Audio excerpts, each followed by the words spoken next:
Well, a very good morning to you. Thank you so much for sticking with us. We continue with this morning conversation right here on Good Morning Kenya. My name is Aguko. It's a pleasure being with you today. It is the 30th of August 2023, and right on Good Morning Kenya still, we want to proceed with the next conversation this morning. Climate change is a conversation that we need to have. Many organizations and NGOs are at the forefront when it comes to conversations on climate change and mitigating its effects. Well, this morning, we will follow suit because as we speak, the country is planning to have the climate summit coming in next week. And this conversation is coming at a right time because this morning, we want to talk about climate change and human mobility in the country. How does climate change affect human mobility? I know for some these are terms that may be complicated, but we shall break it down. To help us in this conversation, I am joined by Dimanche Sharon. She is a Chief of Mission at IOM Kenya. Welcome to the program. Thank you very much, Ram, for having me. Thank you for coming. How are you feeling this morning? I'm very great and very excited to be here. All right. And from those who are watching us from home, engage with us as we proceed with this conversation. As I said, my name is Aguko. Thank you so much for sticking with us. The hashtag, as always, is Good Morning Kenya. At KBC Channel 1 is our Twitter handle, and at Aguko, which is my handle. This is The Viewpoint, climate change and human mobility. But first, Mrs. Dimanche, I would like to understand some few aspects. Let's break it down to Kenyans watching us today. We are talking about IOM first. What's IOM all about? Thank you very much again, Ram, for having me here. My name is Dimanche Sharon. I am the Chief of Mission of IOM, the International Organization for Migration. It's a UN migration agency. We mainly handle everything to do with migration. We work closely with the government, supporting them to ensure a more dignified, humane mobility of human beings, to ensure that we actually benefit from migration. Migrants will benefit, the governments will benefit, and those who are the host community will actually benefit. And that's our work as IOM. So those leaving the country and those getting into the country. Exactly, also. exactly. Right. Now, why is climate change important? Because now we're talking about climate change and human mobility. Why is it important for us to have a conversation on climate change in the world of today? Thank you, that's a very good question. For us in IOM, the nexus of climate change and human mobility is one of IOM's top priorities. And it is a priority because if you look back at human history, yes, migration is part of us. We can't dwell from it. It's normal. If I would ask you, Ram, where you come from, I don't think you'd be coming from Nairobi. Maybe you come from somewhere else, I don't know. My home country is Kisumu County. Kisumu County, exactly. Yes. So you're born in Kisumu, yes, came to Nairobi, maybe you've lived somewhere else, and that's migration, that's part of us. We can't stop. Yes. Yes. Migration is like water, just flows. You can never stop it. But if you don't actually plan for it, it becomes quite destructive. And that's, I mean, looking at migration, it's very normal. But now we are talking about migration and climate change. Yes. Environmental degradation. Climate change is not normal. When you get displaced because of climate change, that's not normal. We have seen people leaving their home areas because of floods, because of droughts. They get displaced. They leave everything behind. Their livelihood is destroyed. And that is where I think it's not normal, and we have to do something. I'll give you a very brief story, yes, of a young girl called Jackie. Jackie is 11 years old. She lived with her grandmother, with a brother who is about 15 years old. And this is a true story. Jackie had dreams like every other child. She dreamed to be a doctor. But because of the challenges, because of drought, they lived in a place where food was very scarce. She would walk miles and miles looking for water, for food, and that meant she wouldn't go to school. Sometimes Jackie with her mother and the brother, grandmother, they would go farming for food.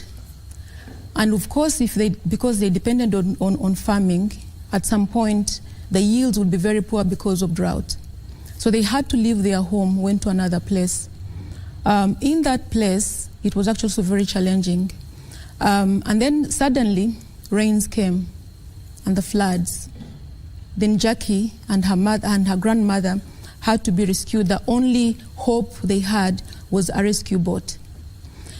In that whole process, the grandmother felt the only way Jackie could be secure and safe was to sell her off to an old man who could actually provide food for her. Well, one would say grandmother was careless, but I think she was very challenged and she had nothing to do. She thought that was the best decision for Jackie in her best interest. Jackie became pregnant as a child. She missed her school and went in a camp where it was overcrowded. She lost her home, the livelihood, and her dreams were shattered. Wow. And we have so many of such Jackies because of climate change, because of drought, because of floods. As we speak now, in 2021, over 2.7 million people got displaced by climate change in Africa and the Middle East. We are in the Horn of Africa in Kenya. Yes. We have been grappling with drought, which is, I think, the most severe in the last 40 years. Yes. Several people have been affected. We see about estimated 36 million people across Ethiopia, Somalia, Kenya, and Djibouti have been affected in one way or the other. And 2.3 million people have already been displaced by this drought. And we have so many of these Jackies who have lost all their dreams, have lost their livelihood, have lost all their plans because of climate change. And the main pathways of climate-induced migration is through, when you look at losing livelihood, economic conditions actually destroyed. And this is more prevalent and relevant in Africa, where we depend on natural resources, where the largest proportions of the population is highly dependent on farming, on fisheries. And when we have climate change, of course, with drought affecting and destroying everything. And you know, Kenyans watching today, I know sometimes you may be wondering, why is this conversation important? Look at, remember, that time, there was a time in the country where we had the longest drought. You've mentioned it. Yeah. Remember that drought? And we were talking about, you know, we were praying for rains to come. We were praying for God to bring in rains. Now this is an intervention that we are coming up with. Conversations that can help us to know what solutions can we provide so that we don't face what we don't go through what we went through. We don't have to face again what we faced before. People who are affected, look at Turkana counties, people, many counties in Kenya. Now, do you believe that it is possible for us to be able to, look back and say, you know what, there are things that we can do. There are interventions that can be put in place. Are they there? Yes, I would say they are there. It's about actually taking action. Maybe coming back to Kenya, you talked about, of course, the displacement in Kenya that we have seen, the drought. Yes. We see, because of this long drought, the flash floods in Kenya, the landslides, desertification, we were actually grappling recently with the desert locusts. That means we're all food insecure, and that's again because of climate change. Yes. And then when you look at water scarcity, again, that affects farmers.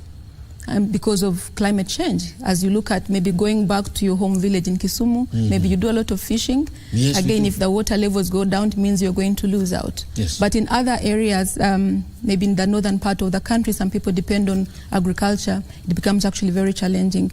We did an assessment. We have what we call the displacement tracking matrix, and we did an assessment in 2022 alone. We have seen about 465,000 Kenyans have been displaced in Garissa, in Isiolo, in Marsabit, Samburu, and Turkana counties, simply because of drought. For us, on our side as IOM, we have done quite a lot, working closely with the government, of course. We don't do that alone. Yes. And in partnership with other agencies, the UN agencies and our development partners. And our response is covered in three parts. We have the immediate response, which is humanitarian. You provide immediate food, you provide shelter, hygiene kits. So these are the things we are doing right now to help the situation. To help the situation. But besides the immediate sort of support, you also need to look at the long-term assistance, where you have actually to prepare and make sure that you have more adaptation strategies in place, that people are more resilient. They carry out... Now, allow me to interject you on that. Because we're heading to the long term, let's address the short term things that we can do at the moment. You know, yes. we can break it down into two: short term and long term. Starting the short term, what can we do, and then you get to the long term. The short term immediately provide life-saving interventions. Okay. We are dealing with human beings here. Yes. We have to make sure they're actually safe. Their lives are sustainable. They are sustained during that whole time.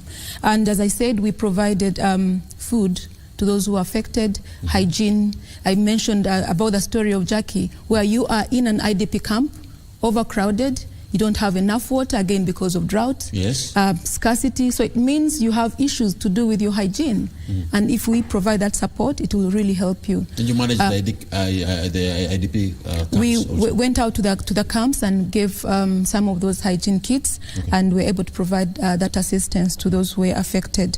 And then another support that we gave was providing drought-resilient trees and vegetable seedlings to over 44,000 families that were affected by drought in the northern part of the country. And we have given trainings to those actually also who affected. Over 14,000 families and households have been provided with training to ensure that they have look at more climate-smart agriculture to improve their livelihood that have actually been affected by drought. They lost everything, their livestock, their livelihood, including their property. So they have to rebuild to be able to sustain themselves for that very short time. Now we can get those are short term. And the cash intervention that we have given to people, because sometimes I can give you food, but you also need money to actually take care of other needs, and we have done that. We can go to the long term now. Those projects that we can engage in that can tell us, you know what, there is a future, you know, because someone may ask, is it too late to prevent climate change? You know, that's a very important question. But address the long-term issues. Yeah, I would say it's not too late, but it's very urgent. Okay. We need to take urgent actions. And when we are talking about climate change, let's not forget human mobility, because we have human beings at the center of all this. If there is drought, if there is flood, people will definitely move. They will leave their home areas.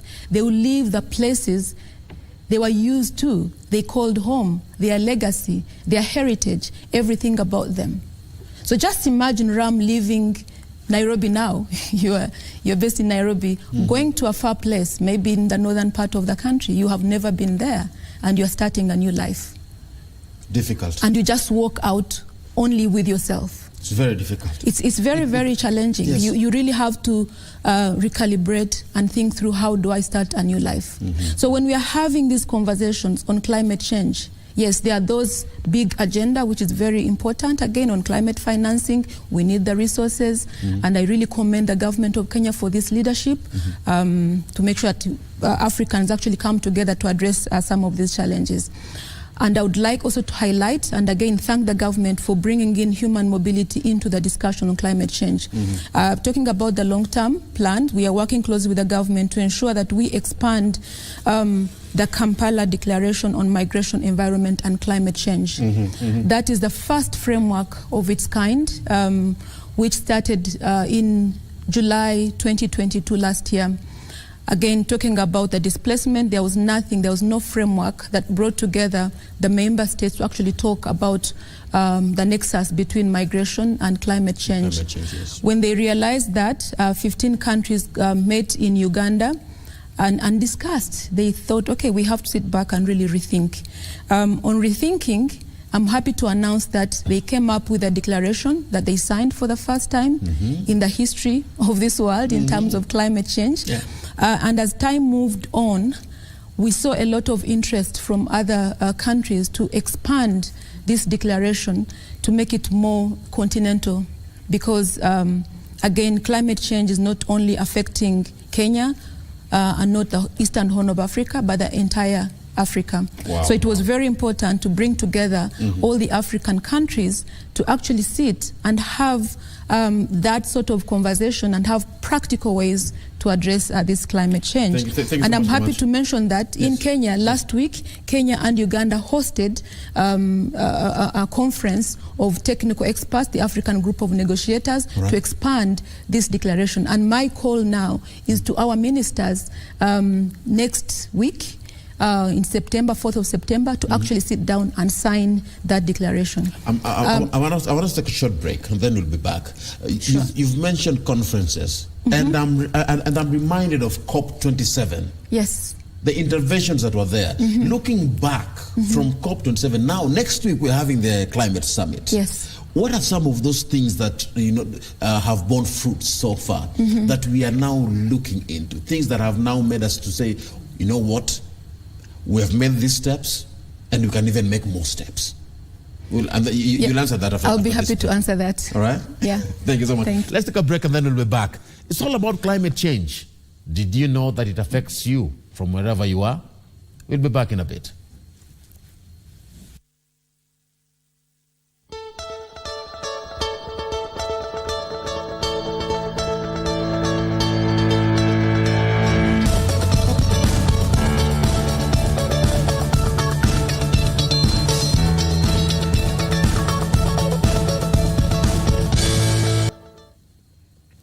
Yes, and we're back. This is still a conversation on climate change, something that affects each and every one of us. How does climate change affect human mobility? I'm with Dimanche, Sharon, the Chief of Mission at IOM Kenya. And before we took that break, you're mentioning some of the events that have taken place that are very important and very key in the conversation that we're having today, including the Kampala Declaration. And I was trying to bring it into the aspect of the COP27 and how the interventions that were there.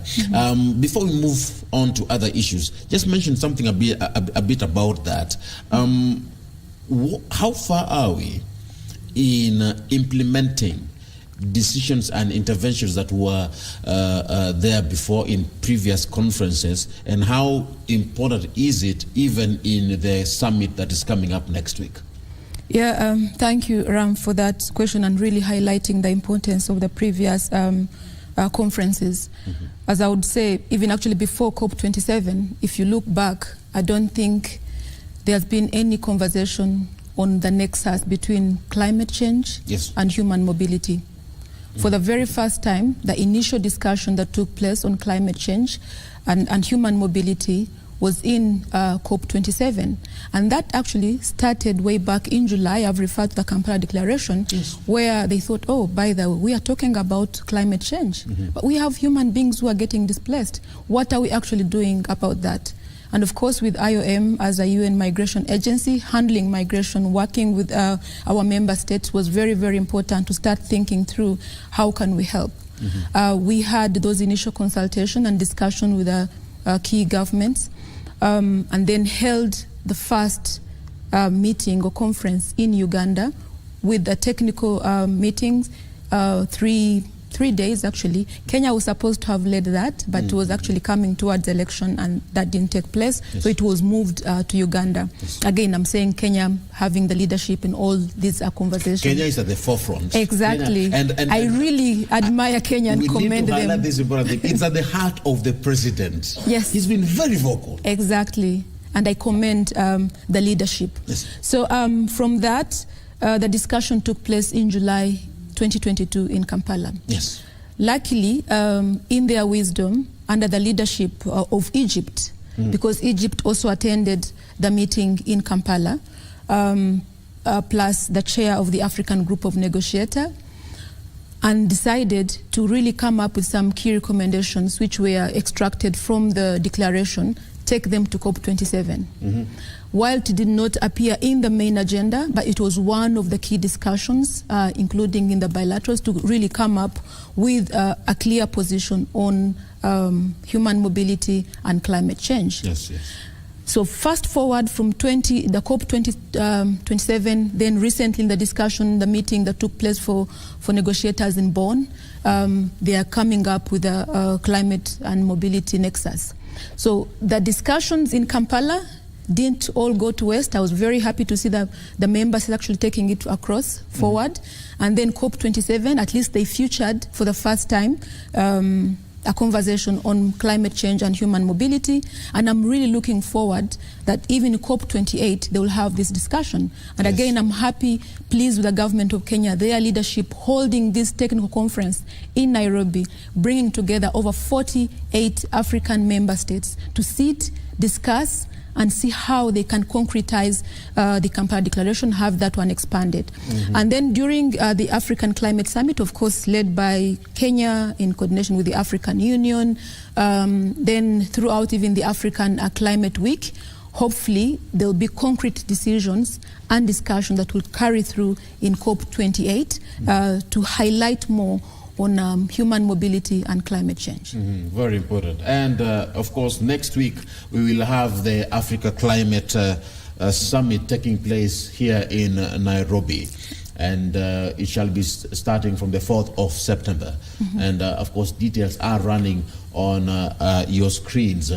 The Africa Climate Summit. Very important conversation. Now let's go back to these issues concerning human mobility, especially here in the country. Now, from where you sit, IOM has played key roles. I am aware that you recently had an event, all right, that was held to, sensitize people, and of course, these were also interventions that were there. Tell me about this recent event that you had. I think you're referring to the technical conference on climate change that we held and mobility. It's not IOM that held that event. Just let me clarify and correct you on that.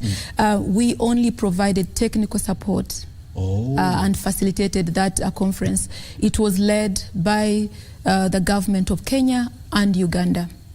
Bringing together the African member states. I said 48 of them gathered in Kenya to discuss on issues of human mobility and climate change and see how they can plan for the expansion of the Kampala Ministerial Declaration on Migration, Environment and Climate Change. And I'm very happy to announce that an addendum has been finalized. As I speak, yesterday was the deadline. So I look forward to having that addendum adopted or signed during the summit next week. Coming back... And still... did you have a meeting last week on youth engagement? Yes, last week we also had, of course, youth, very, very critical. When I gave the story of Jackie, and she was, among the youth, and her brother was also affected in this. So if you have any important discussion and you don't bring in the voice, the opinion, the experience of Jackie, then you're doing her a disservice.